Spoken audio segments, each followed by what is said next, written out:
Salut à tous, vous reconnaissez cette allée qui nous mène tout droit vers un parc que j'aime énormément, c'est Efteling.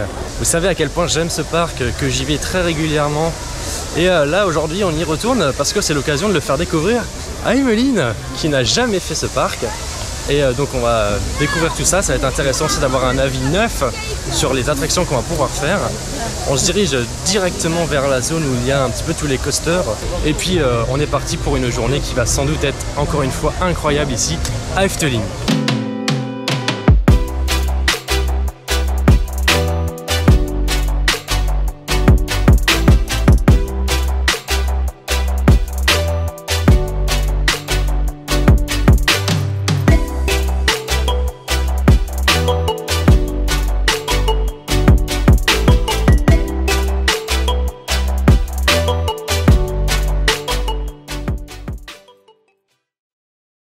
Alors, on avait dit qu'on allait commencer par le Hollandais volant, mais il y a déjà 30 minutes d'attente.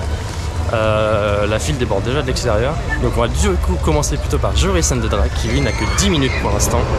Et on viendra refaire le Hollandais volant juste après.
On a donc fait un petit tour de Joris and the Draak, le parcours water, toujours très sympathique, même si on sent qu'il vieillit hein, petit à petit, ça tremble de plus en plus, mais heureusement les trains étant très confortables, ça dissimule beaucoup aussi les à-coups qu'on pourrait avoir et les vibrations qu'on pourrait avoir avec d'autres types de trains. Et on a fait également là le Hollandais volant, qui est toujours encore une fois une attraction que j'adore particulièrement d'un point de vue immersif. C'est vraiment très bien fait. Qu'est-ce que tu en as pensé toi du Hollandais volant? C'est très immersif, c'est vraiment très sympa. On s'attend pas du tout à ça quand on connaît pas. C'est vrai que la partie Dark Ride elle est assez mystérieuse, il n'y a quand même pas grand chose à voir, ça joue beaucoup sur justement le fait du côté sombre et la musique surtout, et là pour le coup, moi personnellement ça me plaît beaucoup, et c'est un pari qui a été pris, qui est vraiment bien réussi pour le coup, donc très très bonne attraction. Bref, on continue, on va s'éloigner un petit peu de cette zone où il y a beaucoup de foule. On va aller faire un petit tour de bateau pirate. Ça fait très longtemps que je n'ai pas fait ce modèle ici à Efteling qui est assez immense. L'employé est incroyable. Il cherche le bouton pour démarrer le truc. C'est beaucoup trop fort.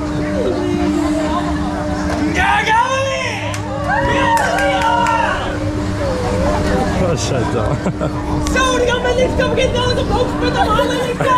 Ouais. En fait, je vais pas filmer le bateau, je vais filmer juste l'employé. Regardez, il est trop chaud, j'adore.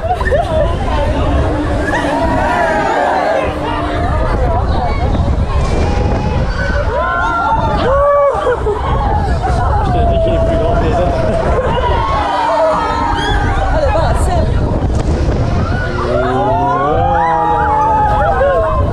Le meilleur employé pour l'instant de la journée.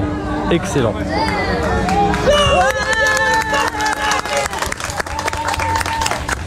On est un peu déçus, on voulait faire cette attraction qui est une attraction iconique quand même de Efteling.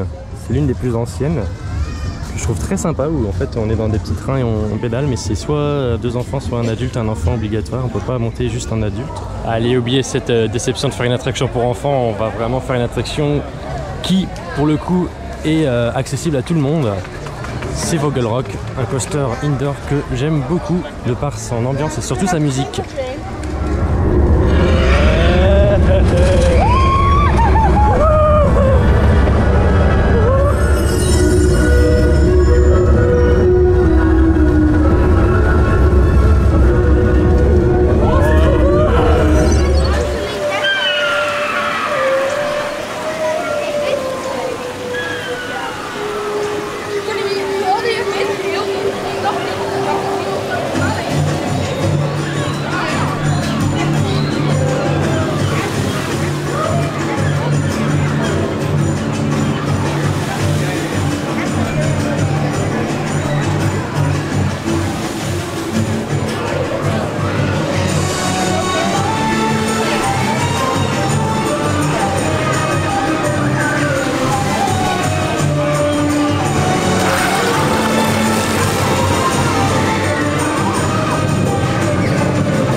Il faut tourner plus qu'à Plopsaland. T'es prête? Ouais.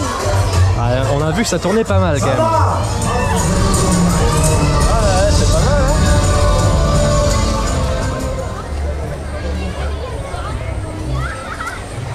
Bon, il fait très chaud évidemment.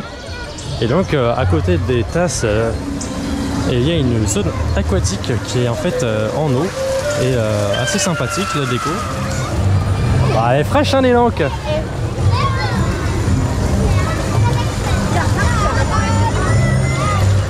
C'est vrai qu'elle est froide mais ça fait grave du bien, et petit détail moi que j'adore, c'est que on est dans un univers un peu marin. Qu'est-ce qu'on a au sol? On a du béton avec des coquillages qui sont incrustés dedans, ou des marques ici d'étoiles de mer. C'est voilà le genre de petits détails que moi ça me fait kiffer. Clap, action. Après avoir découvert cette nouvelle zone dans l'univers de Sinbad, très sympa, très joli décor, etc. On a une petite animation ici droit devant nous avec des marionnettes. Assez sympa, bref, on va direction Carnaval Festival. On va changer un petit peu d'univers quoi. Après avoir découvert une zone très sympathique thématiquement, on va arriver sur une attraction assez particulière. Mais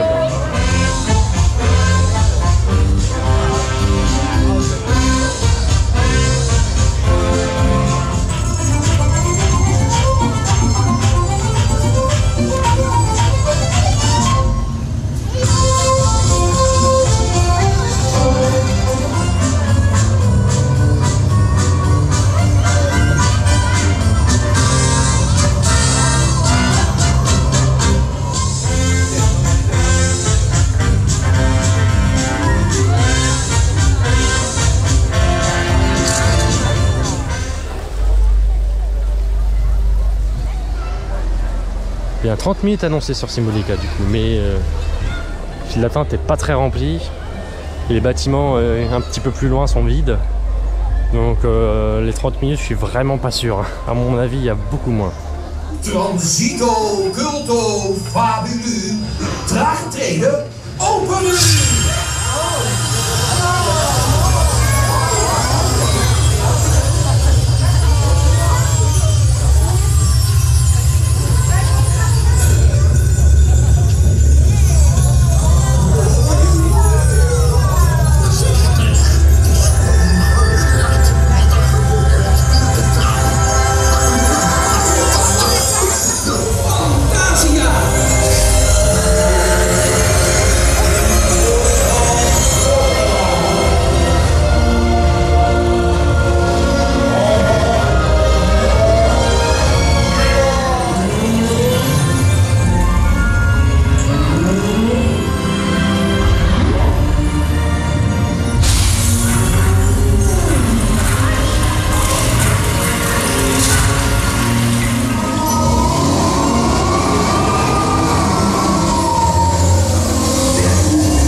De Symbolica, toujours aussi merveilleux, toujours aussi magnifique en termes de décor, d'immersion.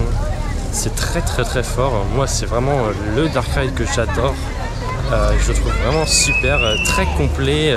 C'est du contemplatif pur, mais c'est vraiment génial. Qu'est-ce que t'as pensé, ma chérie? C'était très joli. Très joli, ouais. Surtout la dernière salle avec la danse et tout ça. La salle du bal. Mais j'aime bien aussi la salle un peu façon grenier. Juste avant de rentrer dans la salle du bal, un peu arrière-cuisine, ou enfin il y a un peu de tout et n'importe quoi dedans, mais c'est très détaillé et il fait vraiment très chaud par contre.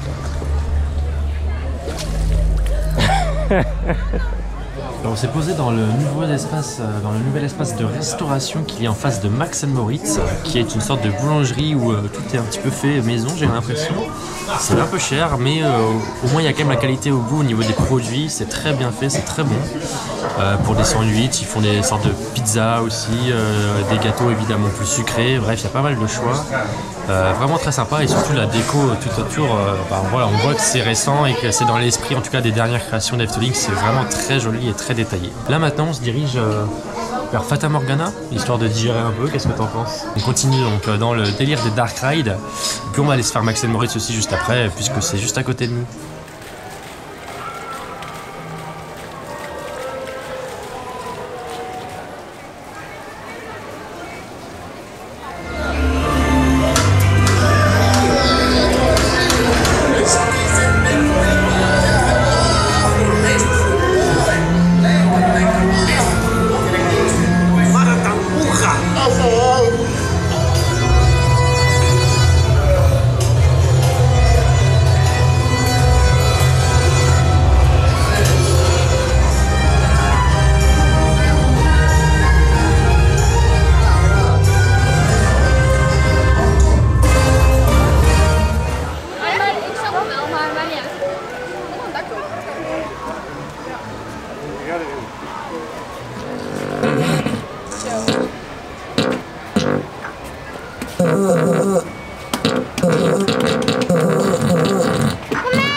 va tester le cinéma 4D qui s'appelle Fabula. Je ne connais pas du tout cette attraction, je l'ai déjà fait à l'époque, ça s'appelait encore Pandadrome. Donc je ne sais pas comment c'est aujourd'hui, on va découvrir ça. C'est une petite découverte assez sympa, histoire aussi de s'abriter de la chaleur et du soleil. Donc voilà, petit moment tranquille pour terminer la digestion et puis ensuite on ira vers la zone de Droomvlucht qui est le seul endroit du parc avec la forêt des contes également, qu'on n'a pas encore fait aujourd'hui.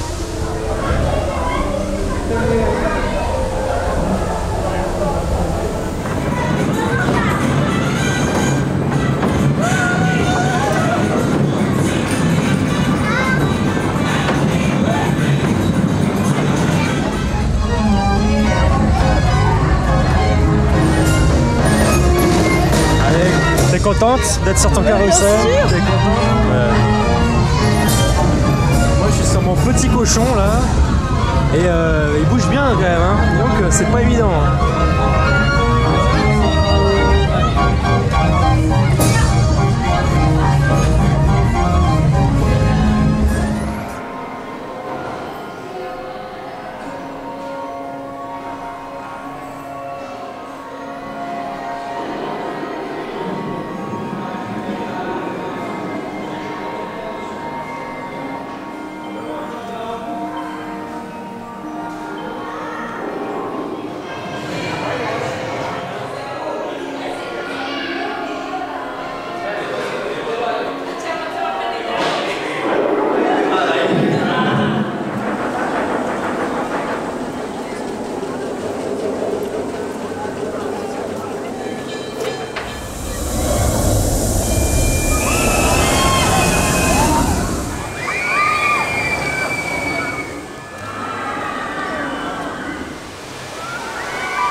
U zijt gewaarschuwd.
Baron, on reste dans les sensations et les coasters à inversion avec Python qui depuis sa réhabilitation est quand même très sympa.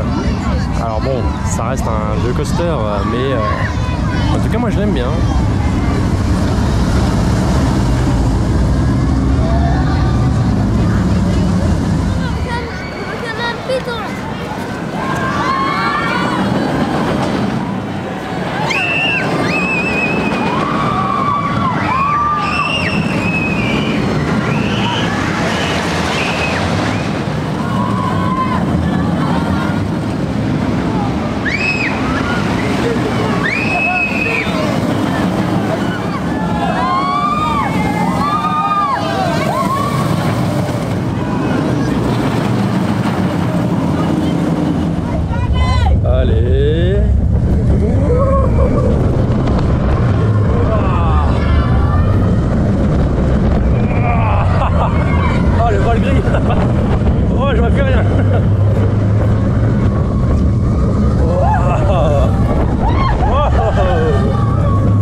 Piranha. 10 minutes d'attente au lieu de 35, ce qui est quand même pas mal. Et on va enfin pouvoir se rafraîchir un peu, j'espère vraiment. On va être mouillé sur ce raft qui est assez long. Qui sera le plus mouillé de nous deux? Toi. Non, tu vois. Non, c'est moi.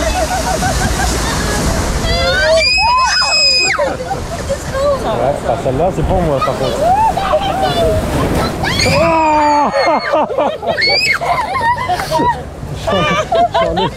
J'en ai plein le dos, toi aussi. Ah, regarde, on va les dépasser, Allez.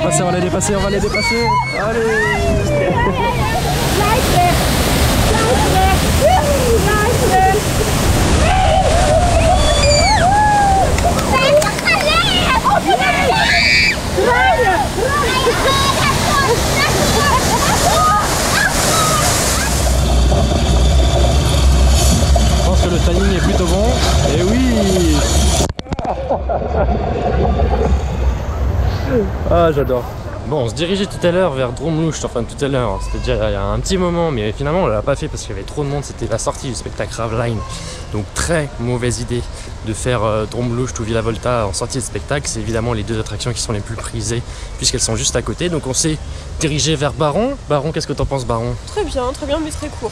Très court, c'est vrai que c'est court comme dive machine, c'est un petit peu le problème des dive machines européennes, elles sont très bien mais très courtes. Par contre, c'est vrai que Baron, il est magnifique. La scénographie, toute la thématisation de ce coaster est sublime. Contrairement à notre visite en septembre dernier, là le pré-show était fonctionnel à 100% avec les rétroprojecteurs qui fonctionnaient. C'est vrai que sans les rétroprojecteurs, ça n'a pas trop d'intérêt. Donc là pour le coup, voilà, très grande forme en général. J'en reparlerai dans la conclusion en quelques minutes, mais je trouve que le parc d'un point de vue effet et fonctionnement est en très grande forme sur cette visite. Bien plus en tout cas que la visite précédente. Donc très bon point à ce niveau-là. Donc maintenant, on a fait Baron, on a fait Python, on a fait Piranha, on s'est bien amusé, bien mouillé, ça fait bien plaisir de cette chaleur là. Et donc on se redirige maintenant vers Drumlucht. C'est bientôt la fin de la journée déjà. Il reste moins d'1 heure d'ouverture, donc ce sera peut-être notre dernière attraction en fonction du temps d'attente. Sinon, on aura peut-être la chance de faire autre chose, à voir. Mais quoi qu'il en soit, Drumlucht c'est à ne pas louper, donc on s'y dirige de maintenant.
Ça y est, c'est la fin de journée ici à Efteling, journée assez chargée malgré tout.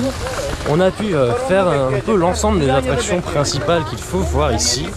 On n'a évidemment pas eu le temps de tout faire, on aurait aimé, je pense, refaire un petit Baron, refaire un petit Joris and the Drac, mais on a quand même bien profité de par la météo déjà d'une. Et puis je pense que tu as apprécié ta visite, dis-moi tout. Non, c'était très sympa, un parc très joli, très verdoyant aussi. Ouais, et ça fait du bien d'avoir des arbres quand il fait très chaud comme ça. Ouais, c'est vrai que l'avantage de Efteling, c'est vraiment son cadre naturel. Il y a beaucoup d'arbres, un petit écureuil qui est en train de grimper là et d'ailleurs là par ici. Voilà, c'est. Ah mais regarde, voilà, c'est magnifique. C'est magnifique. On est bien. Il y a une très bonne ambiance, une très bonne atmosphère, mais j'aime toujours autant les musiques de ce parc. Je le redirai jamais assez, elles sont incroyables. Et elles permettent vraiment de s'imprégner de l'univers à chaque fois, de chacune des attractions. Au niveau donc des effets, je reviens sur ce que j'ai dit tout à l'heure, des effets de l'état général du parc. Par rapport à ma visite de l'année dernière que j'avais fait avec Coaster Tube et Dorian en septembre 2021, là clairement le parc il fonctionne à plein régime, tous les trains au maximum partout, plein d'employés, là il y a encore des employés costumés ici qui disent au revoir, bref, les employés étaient en nombre, beaucoup de stands de nourriture étaient ouverts, il y en a eu très peu de fermés. Pareil au niveau des attractions, quelques attractions en maintenance, mais c'est des attractions secondaires, mais sinon toutes les attractions principales étaient ouvertes ce week-end là. Et au niveau des effets, très bon état de fonctionnement un peu partout. Donc franchement, on a passé une grave bonne journée aussi grâce à ça. En tout cas, meilleur que l'année dernière, donc ça c'est une très bonne chose. Voilà pour Efteling, je vous remercie à tous d'avoir regardé cette vidéo jusqu'au bout. On se donne rendez-vous très vite pour d'autres vidéos, il y a d'autres parcs qui arrivent, de l'inédit normalement, mais j'en dis pas encore plus pour l'instant. Bref, ça sera à suivre très prochainement. Merci de votre fidélité, à très bientôt, salut.